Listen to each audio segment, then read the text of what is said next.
जय माता दी बेटा, सभी को, भाई बहनों को, छोटे बच्चों को, बड़े बुजुर्गों को, सभी को मेरी जय माता दी जी। एक बच्चे की तो ज़्यादा रिक्वेस्ट आ रही है, वैसे तो मुझे बेटियों की भी बहुत सारी रिक्वेस्ट आ रही है कि माता जी आप बताओ आपके घर में कैसे माता रानी आए, कैसे माता रानी नहीं आए। तो बेटा मेरी कहानी तो बहुत लंबी चौड़ी है, ये तो मैं 6 महीने तक लगी रहूँगी तब भी आपके साथ कंप्लीट नहीं हो पाएगी, पर मैं फिर भी थोड़ा थोड़ा आपको बताती हूँ कि माता रानी हमारे घर पे कैसे आए थे। बेटा माता रानी तो बहुत परीक्षा लेती है, पर मुझे तो माता रानी बचपन से ही बताते आते थे कि मैं आपके साथ हूँ, मैं अर्धकुंवारी हूँ, मैं वैष्णो रानी हूँ, आपका मतलब शादी नहीं होगा। मेरी शादी जो है 13-14 साल की कर दी गई थी। उसके बाद मुझे 2-3 महीने के बाद चौकी आने शुरू हो गई अपने ससुराल में। तो ससुराल वाले मानते नहीं थे, ऐसे ही ससुराल वाले भी बोलते रहते थे ये तांत्रिक के पास लेके जाना, तांत्रिक घर को लाना।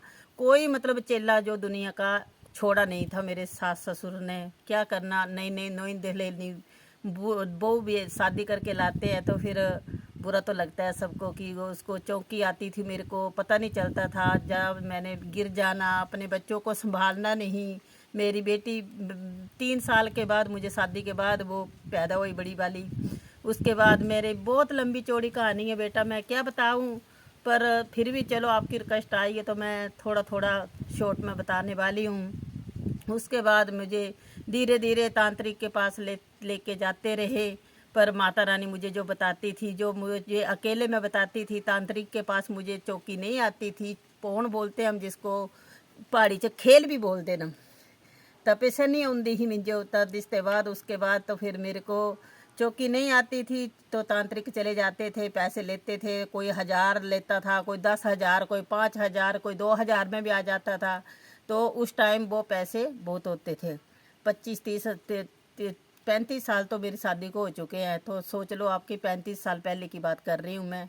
तो उसके बाद धीरे धीरे बेटी हो गई, मेरी बेटी के बाद फिर दूसरी बेटी हो गई, उसके बाद फिर बेटा हो गया। फिर मेरे को माता रानी बताते रहे ऐसे आना, मैंने ऐसे करना ऐसे करना। तांत्रिक के पास मेरे सास ससुर की बात हो चुकी। फिर मेरे पति देव जी थे, तो हम दोनों मियाँ बीबी, मतलब मैं तो पहले बचपन से ही, जब से मैं 6 साल की थी तो मैं शिवजी भगवान की पूजा करती थी।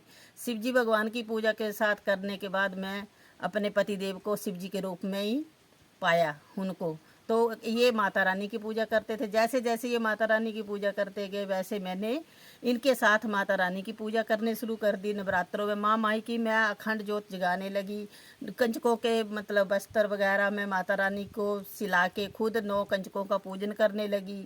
उसके बाद फिर मैंने माता रानी का धीरे धीरे सभी को विश्वास दिलाते गए माता रानी।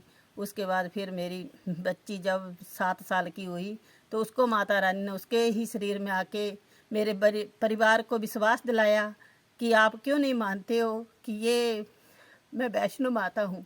मुझे बहुत दुख होता है बेटा, मेरे आँख से आंसू रुक नहीं पाते हैं जब मुझे वो बीती हुई कहानी याद आती है। तो मेरे बेटी के जरिए माता रानी ने बताया कि आपकी 5 मौतें लिखी है, पर मैंने ठोकर तो लगा के आपको दिखाना है। देख लो, आज डेट और तारीख आप ऐड कर लो तो उसी हिसाब से मेरे बच्चों का जो एक्सीडेंट हो जाता है। और हमने मकान का काम लगाया था तो वो मेरे 2 देवर जी वहाँ से गिर जाते हैं। एक मेरी ननद का लड़का और एक मेरा देवर मासी जी का, मासी सास जी का लड़का, जो ऊपर से गिर के 5 मौतें मतलब माता रानी ने बताई थी, होने नहीं दी, माता ने रक्षा की, पर वो होके गया। उसके बाद धीरे धीरे मेरे परिवार का विश्वास बनता चला गया कि जब बेटी ने सच बताया था तो वो सच ही हो गया। उसके बाद धीरे धीरे माता रानी हमारे घर में आ गई। फिर माता रानी ने मुझे मंदिर बताया, अपनी सेजा बताई, जो भी सामान माता रानी बताते गए मेरे को, मूर्तियाँ बताते गए, मेरी ऐसे मूर्ति रखो ऐसे मूर्ति रखो। उसके बाद बेटा मैंने धीरे धीरे माता रानी को पा लिया। आज 17 साल चौकी को लगे हुए हो गए हैं। जो भी इस दरबार में आज तक आया सबकी मनोकामना पूर्ण हुई है। इतनी संगत यहाँ पर आती थी कि टोकन नंबर जो है दिए जाते थे इस दरबार में, हर एक की मनोकामना पूर्ण होती है। पर फिर माता रानी की कुछ मर्जी हुई, 7-8 साल के बाद माता रानी ने सभी भक्तों को दूर कर दिया। अब कभी किसी को बुलाते हैं, अपने हुक्म से बुलाते हैं। माता रानी चाहती है कि मैंने आपके बच्चों को पढ़ाना भी था, लिखाना भी था, संगत यहाँ से दिन रात जाती नहीं थी, तो मैं तो ऐसे ही पड़ी रहती थी, बेहोश पड़ी रहती थी, पता नहीं माता रानी से क्या क्या बातें करती रहती थी। पर मेरे बच्चों को बहुत पढ़ाया लिखाया है मेरी माता रानी ने। मेरी बेटी है जो एक नर्सिंग टीचर है बीएससी की, और एक वकील है, बेटा मेरा एमआर है, पति मेरे पीएनबी में मैनेजर रिटायर है। ऐसा सब कुछ माता रानी ने ठीक दिया है, मुझे किसी चीज़ की कमी नहीं है।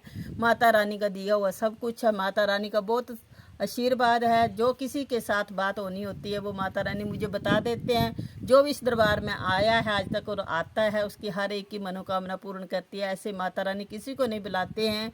माता बहुत ही शक्तिशाली है मेरी माँ। आज भी कोई भी भगत माँ का यहाँ का नाम लेके जय वैष्णो राम मेरी माँ, तो मुझे यही जपाती आई है कि देखो सतयुग में माँ पाना चाहती थी राम भगवान को, तो वो शादीशुदा थे, उनसे प्रेम की उनकी तपस्या में बैठे हुए थे। मेरे को तो माता रानी यही बताती है, तो बस मैं ज़्यादा कुछ नहीं बताती हूँ सभी को। जितने भी मेरे भक्त इस यूट्यूब चैनल पे, इंस्टाग्राम पे मुझे इस वीडियो को सुनेंगे, तो बस जय वैष्णो राम, जय वैष्णो राम। इस युग में आप जो भी अपना काम करना चाहते हैं, तो मैंने पहले भी आपको बताया कि जैसे सीताराम, हरे कृष्णा, राधे श्याम, उसी तरह से जय वैष्णो राम का भी जाप करो। जो रामायण सतयुग में लिखी गई थी वही रामायण मेरे माता जी बोलते हैं कि इस कलयुग में भी लिखी जा रही है। बताएंगे माता जी कि किस किस भक्त ने मेरा नाम का जाप किया है। जय माता दी सभी को जी। मेरी कहानी बहुत लंबी है, वो तो 6 महीने तक ख़त्म नहीं हो सकती है, पर मैंने आपके कहने पर इतनी सी वीडियो आपके लिए बना दी है। जय माता दी सभी को, जय माता। जय माता दी सभी को। तो ये थी मेरी छोटी सी कहानी जो मैंने आपके साथ शेयर की। जिस भी मेरे भाई बहन को मेरी माता रानी की ये कहानी और ये बातें अच्छी लगे तो वीडियो को लाइक शेयर कमेंट करना, और मेरी माता रानी को प्लीज़ प्लीज़ मेरी माता रानी के नाम को ख़राब मत करना। बस मैं यही सभी से ये इसलिए मैंने बताई है कि कभी किसी भी मेरी भाई या बहन के साथ ये हो रहा हो या माता रानी कुछ बताते हो तो उनके विश्वास को मत तोड़िए। जैसे जैसे माता रानी बताते हैं सभी के साथ, ये एक सतयुग नहीं है, ये कलयुग है। सतयुग में सदियां बीत जाती थी भक्ति करते करते, तब भी भगवान के दर्शन नहीं होते थे। और ये कलयुग है, इस कलयुग में आप चलते फिरते भी भगवान को पा लेते हैं। पर पाएंगे जो भी चलते फिरते भी भगवान का नाम लेगा उसका बेड़ा पार ही होगा और उसे दर्शन होंगे।